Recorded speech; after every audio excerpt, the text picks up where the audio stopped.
Welcome back to yet another episode of Yash Dubel's Book Club. The book which we are reviewing today is The 10x Rule by Grant Cardone. It says the only difference between success and failure is this 10x rule. So what is it all about? See you on the other side.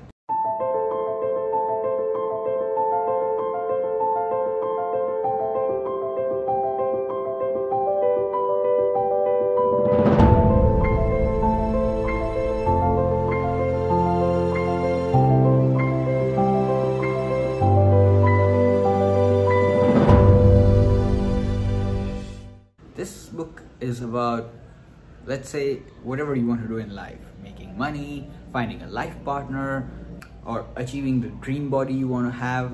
Multiply the effort and time you think it will take by 10. Well, that's 5, but you get it, yeah. That way you will have an accurate idea of how much effort and time it will actually take. If it doesn't take 10 times the effort you had anticipated, great. You are better off being pleasantly surprised than greatly disappointed. The other part of this coin is 10x thinking. So any goal you set is going to be difficult to achieve and you will inevitably be disappointed at some point. So why not set these goals much higher than you deem worthy from the beginning? If they are going to require work, effort, energy and persistence, then why not exert 10 times as much of each? What if you are underestimating your capabilities? Oh, you might be protesting, but what of the disappointment that comes from setting unrealistic goals?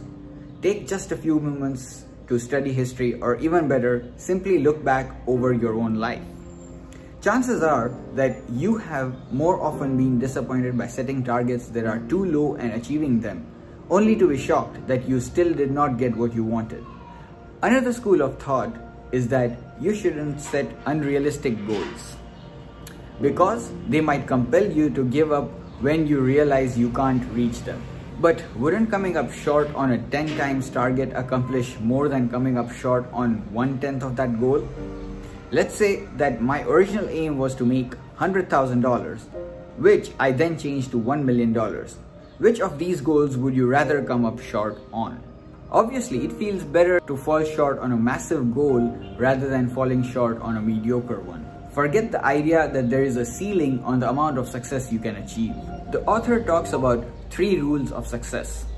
Success is important, success is your duty, and there is no shortage to success. In order for you to win, someone else does not have to lose. When you take 10 times the goals and multiply it by 10 times the action, the result? Luck. That is what the outside world who hasn't seen your struggle calls it. However, you only know how much of a struggle have you put, and that's why it's nicely said. It takes many years of hard work to become an overnight success. Then the author talks about do what you fear.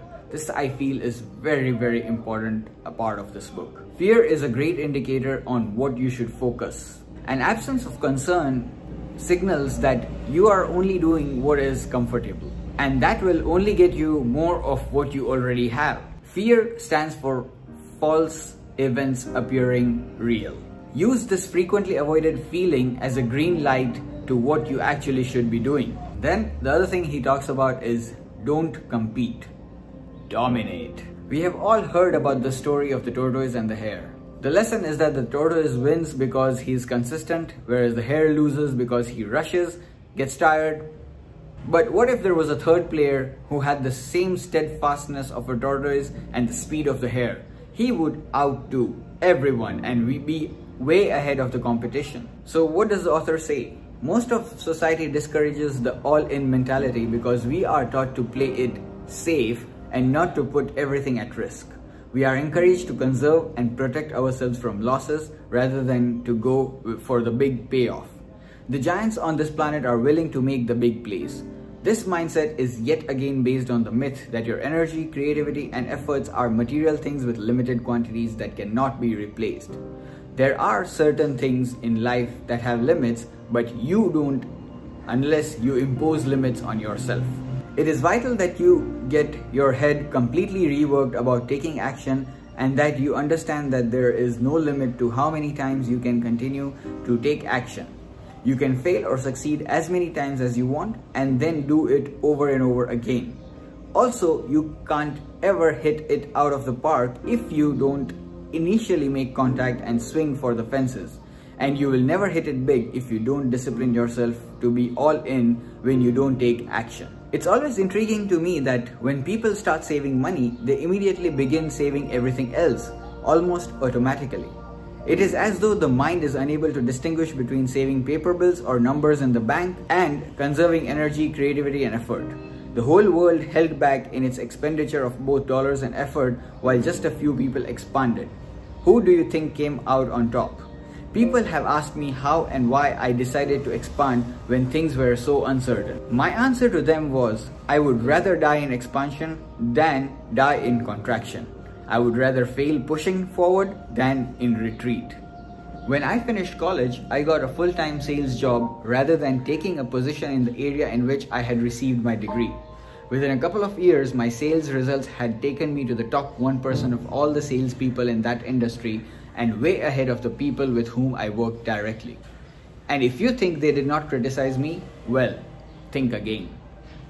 Of course they did. They made jokes about me, poked fun, tried to distract me, and even tried to convince me to cease the very actions that had gotten me to where I was.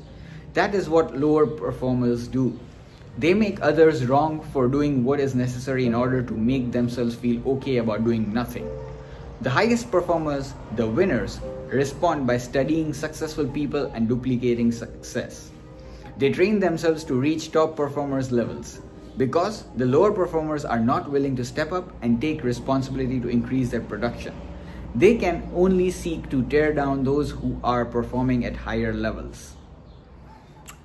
I think it's a very dynamic book, and again, like all the books I have reviewed so far, a must read.